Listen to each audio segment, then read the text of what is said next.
Bonsoir chers auditeurs et chères auditrices de notre web radio R212, notre chroniqueur de l'ODJ, Adnan Benchakroun, partage avec vous son avis et sa réflexion dans cet article intitulé Vers un nouveau monde en 2025. Les États-Unis, la Chine et la Russie redessinent la géopolitique mondiale. Le voici en podcast pour vous. Adnan Benchakroun ouvre son article par une perspective dystopique sur l'avenir géopolitique mondial de cette manière. Dans un futur dystopique où les ambitions impérialistes des grandes puissances dominent la scène internationale, les États-Unis, la Chine et la Russie prennent des décisions radicales pour réorganiser le monde selon leurs propres intérêts.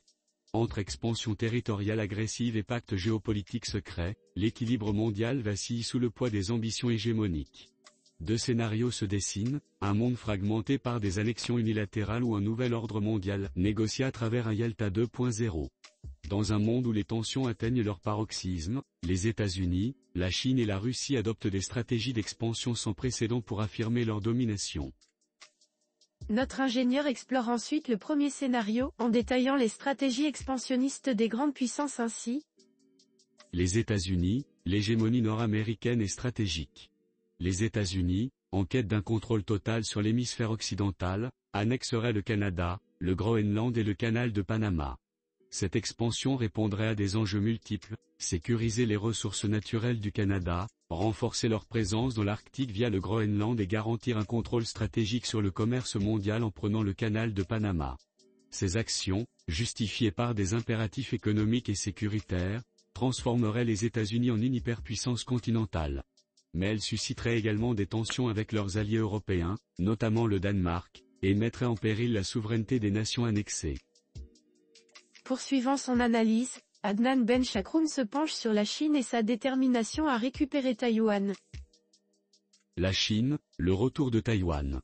En Asie, la Chine agirait de manière décisive pour récupérer Taïwan, un territoire qu'elle considère comme partie intégrante de son patrimoine historique. Après des décennies de tensions diplomatiques et militaires, Pékin mènerait une offensive éclair, forçant la communauté internationale à reconnaître cette annexion. Cette victoire chinoise marquerait un tournant majeur dans l'équilibre géopolitique de la région Asie-Pacifique.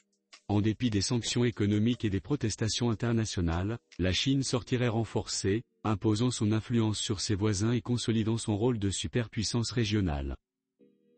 Notre chroniqueur approfondit ensuite son propos en examinant les ambitions de la Russie, qui viserait à annexer l'Ukraine orientale jusqu'au Dniepr ainsi. La Russie, la reconquête de l'Ukraine orientale.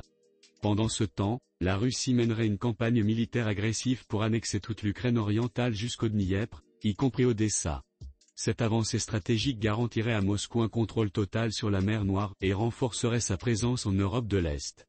Cette expansion, bien que coûteuse en termes de ressources et de relations diplomatiques, offrirait à la Russie une revanche symbolique et stratégique sur l'Occident, consolidant son influence sur une partie de l'Europe.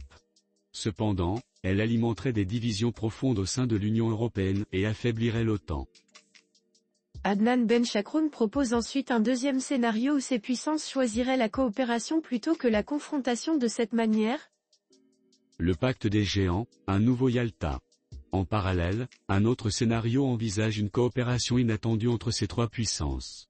Face à un monde en crise, réchauffement climatique, instabilité économique et tensions idéologiques, les États-Unis, la Chine et la Russie pourraient choisir de conclure un nouveau Yalta, à l'image de la conférence historique de 1945, pour redistribuer les sphères d'influence mondiale.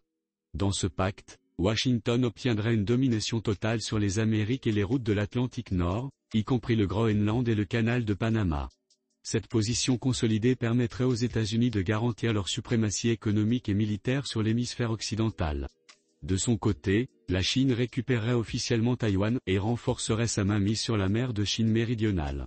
En contrepartie, elle limiterait ses ambitions en Asie centrale, laissant cette zone sous l'influence russe. Cette concession pragmatique renforcerait son rôle de superpuissance régionale, tout en évitant une confrontation directe avec Moscou. Pour la Russie, ce pacte offrirait la reconnaissance internationale de ses revendications sur l'Ukraine orientale et une influence accrue sur l'Europe de l'Est. En échange, Moscou garantirait la sécurité énergétique de l'Europe occidentale et limiterait ses ambitions expansionnistes vers l'Occident. Conséquences et équilibre fragile. Dans une conclusion puissante, Adnan Benchakroun réfléchit sur les conséquences de ces scénarios hypothétiques ainsi. Dans les deux scénarios, que ce soit à travers des annexions unilatérales ou un pacte géopolitique, le monde serait plongé dans une instabilité profonde. Un partage des sphères d'influence risquerait de marginaliser les puissances régionales et d'ignorer les aspirations des peuples concernés. L'Europe, l'Afrique, l'Amérique latine et l'Asie du Sud se retrouveraient coincés entre des blocs géopolitiques dominants, réduisant leur capacité à influencer l'ordre mondial. Les institutions internationales, comme l'ONU, perdraient toute crédibilité face à des décisions prises par une poignée de superpuissances. La fragmentation ou le partage du monde accentuerait les inégalités et les tensions, alimentant des mouvements anti-impérialistes et nationalistes.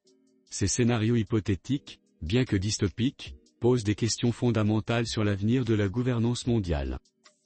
L'expansion agressive ou la coopération stratégique entre superpuissances reflète une réalité inquiétante, un monde où les intérêts des grandes puissances priment sur les valeurs universelles de souveraineté et de justice. La conclusion est claire, qu'il s'agisse d'annexion ou de pacte, ces visions d'avenir, si elles venaient à se concrétiser, ne feraient qu'aggraver les fractures géopolitiques, renforçant la domination des plus forts au détriment des équilibres mondiaux. L'auteur conclut sur une note d'espoir en rappelant que l'avenir de la gouvernance mondiale dépend des choix des dirigeants en ces termes. Après tout, l'histoire n'est pas écrite d'avance, elle appartient à ceux qui choisissent de la façonner avec sagesse et responsabilité. Ces scénarios, bien qu'intrigants dans leur complexité, nous rappellent l'importance de la diplomatie, du multilatéralisme et des institutions internationales pour préserver un ordre mondial équilibré. Si l'histoire nous enseigne que les ambitions impérialistes ont souvent façonné les frontières, elle montre aussi que ces actions ont des conséquences dramatiques, souvent irréversibles, pour les peuples et les nations. Nous ne pouvons qu'espérer que ces visions resteront confinées aux pages de la science-fiction géopolitique, servant davantage de mise en garde que de prédiction. Le véritable défi pour les dirigeants mondiaux est de construire un futur basé sur la coopération, le respect des souverainetés nationales et une gouvernance mondiale plus équitable. Chers auditeurs de la web radio R212, merci d'avoir été à l'écoute de ce podcast et de partager avec nous ce moment d'échange et de découverte. Votre présence et votre fidélité sont notre plus belle récompense. On se dit à très bientôt, si vous le voulez bien. Avec toute notre gratitude, l'équipe de R212.